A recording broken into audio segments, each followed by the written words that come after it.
Jangan lupa like, comment, and subscribe channel YouTube TVRI Bengkulu dan nyalakan lonceng notifikasinya.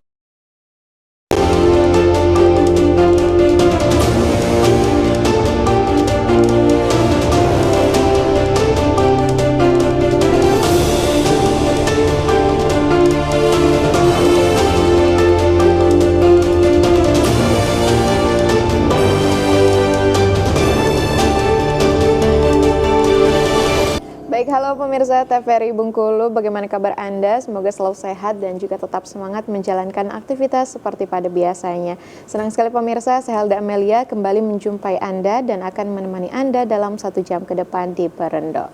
Nah pemirsa, saya yakin kita semua pernah merasakan tantangan dalam menyelesaikan tugas-tugas belajar. Pada hari ini di Berendo, kita akan mencari cara agar proses nugas ini dapat kita selesaikan dengan proses yang santai namun tetap produktif.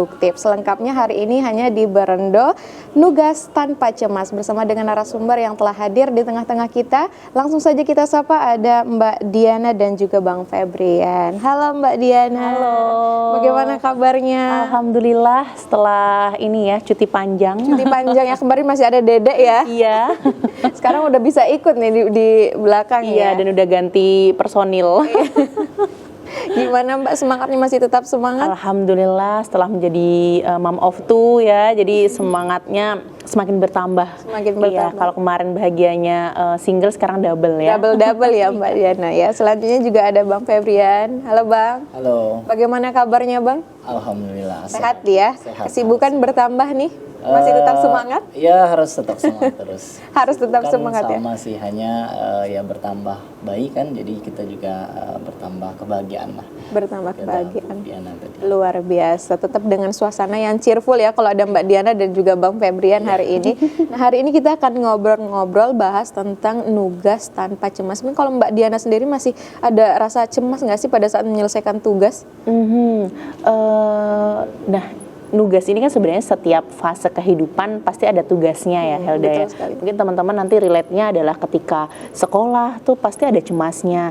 Nanti ketika kuliah juga ada cemasnya. Beda nanti ketika udah misalnya menjadi ibu dan misalnya punya anak, itu ternyata tugasnya juga beda. Nah, cemas ini sebenarnya yang perlu kita sama-sama ketahui kan, it's a normal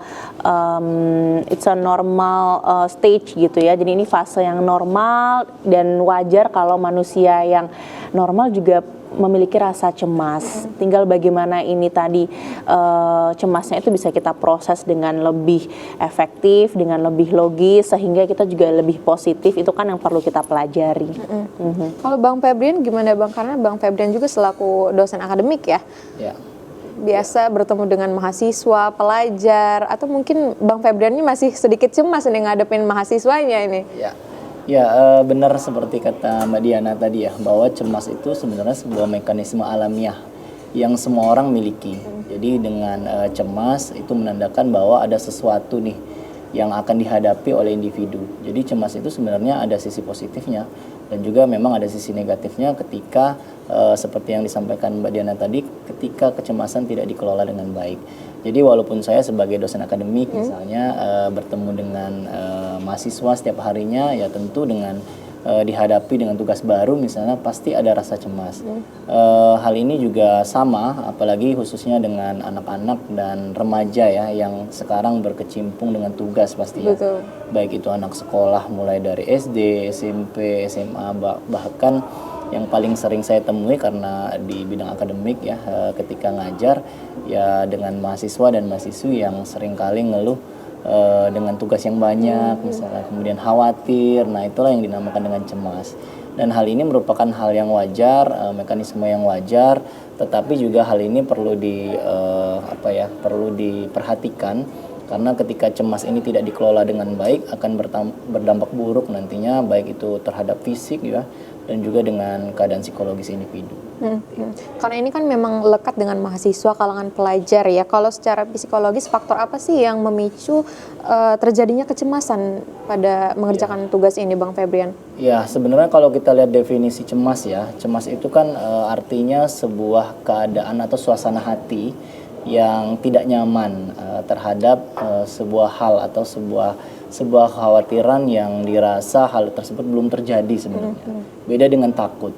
Kalau takut itu kan respon alamiah. Misalnya kita tiba-tiba ketemu ular nih, itu muncul rasa takut, itu wajar ya, karena itu respon alamiah. Tetapi hal ini beda dengan kecemasan. Kecemasan ini suatu hal yang belum tentu terjadi, sehingga hal ini juga perlu dikelola. Misalnya nih ada individu atau katakanlah mahasiswa ya, diberikan oke, kamu besok harus presentasi misalnya, besok harus ujian. Udah langsung cemas ya? Langsung cemas ya. Padahal besok ya belum tentu terjadi kan hal-hal yang dipikirkan tentunya. Atau hal-hal yang dikhawatirkan yang membuat suasana hati tadi tidak nyaman. Nah hal ini bersumber dari stresor ya. Kalau kami bahasa psikologisnya ada stresor itu sumber dari kecemasan. Nah kalau kita ngomongin tentang tugas, berarti stresornya berasal dari lingkungan akademik. Nah, ini juga bisa disebut dengan kecemasan akademik. Kalau untuk cara mengatasinya bagaimana Mbak Diana? Karena ini kan sering kali terjadi ya, bahkan pada saat yang tidak terduga-duga merasakan cemas, tugas, seperti itu. Oke. Nah ini yang perlu sama-sama kita lakukan adalah kalau dalam sesi terapi itu ada yang namanya terapi kognitif ya. Jadi pikiran kita belajar untuk dimodifikasi sehingga kita lebih logis. Jadi ternyata kalau misalnya mau positif itu nggak bisa nih jump in langsung dari negatif. Misalnya awalnya cemas banget, besok ada ujian, terus aku kayaknya bakal jeblok deh nilainya atau bakal dapat E dan sebagainya, terus kita langsung jump in ke positif, itu bakal sangat susah. Langsung kayak jadi kayak oke, aku bisa melewatinya. Itu prosesnya akan tidak mudah gitu maksudnya. Nggak bisa secepat itu nggak bisa juga secepat ya, Mbak, itu. Yang perlu kita ketahui adalah harus loncat dulu ke logis dulu. Jadi dari yang tadi itu kita punya pikiran yang misalnya nggak rasional nih, atau misalnya cemas tadi dibilang sama Bang Febrian bahwa sesuatu yang belum terjadi dan mungkin itu bisa menjadi good thing atau bad thing gitu betul, kan. Karena sebenarnya kalau dalam psikologi sendiri itu ada dua nih sumber cemas tuh, stres tuh ternyata ada dua. Ada stres yang baik, jadi ketika cemas itu dikelola jadi yang baik, itu ada yang namanya eustress. Tapi kalau misalnya nggak bisa dikelola, itu jadinya distress atau yang itu tadi jadi jadi deg-degan, terus misalnya keringat dingin dan lain sebagainya. Nah bagaimana jadi eustress ini kan butuh proses. Nah itu tadi berarti ketika kita misalnya mikir yang negatif gitu, berarti caranya adalah dilogisin dulu aja pikirannya. Oh ternyata semua mahasiswa itu juga ngadepin ujian kok, nggak cuman aku aja, seluruh mahasiswa di muka bumi ini, nggak cuman di Bengkulu aja itu juga ngalamin ujian. Jadi ternyata yang ujian tuh nggak cuman aku ya, berarti tandanya semua orang mengalaminya dan semua orang juga punya kesempatan untuk nilainya baik ataupun jelek. Kalaupun misalnya jelek aku udah berusaha, sebenarnya pun ketika misalnya nanti diakumulasikan IPK, ternyata kalau memang ada mata kuliah yang nggak bagus, jeblok, kita bisa fokus sama mata kuliah yang bagus gitu. Itu kan sebenarnya susah gitu ya, tetapi kita perlu belajar. Caranya adalah itu tadi, kita logisin dulu, kita cari situasi yang kira-kira lebih berat, terus kita oh iya ternyata yang ujian nggak cuma aku. Dengan kayak gitu kita akan lebih nyaman, kita akan lebih tenang. Setelah lebih tenang ya itu tadi, kita bisa buat nih skala prioritas. Kira-kira aku berarti butuh belajar apa yang perlu aku lakukan. Jadi kalau kita udah lebih tenang, itu kita cenderung mengambil keputusan lebih tepat. Tapi kalau kita lagi gopo, ibaratnya kita lagi cemas, lagi kalut, itu kita akan cenderung mengambil keputusan yang tidak tepat gitu ya. Jadi saran Mbak Diana adalah yaitu tadi, kalau misalnya lagi burn out banget atau misalnya lagi cemas itu besok mau ujian, coba atur nafas misalnya, hal-hal yang sederhana, atur nafas, coba tenangin diri bahwa ternyata oke, saya cemas, tapi yang merasakan ini nggak cuma saya, baru kira-kira langkah-langkah apa saja yang perlu saya lakukan untuk ibaratnya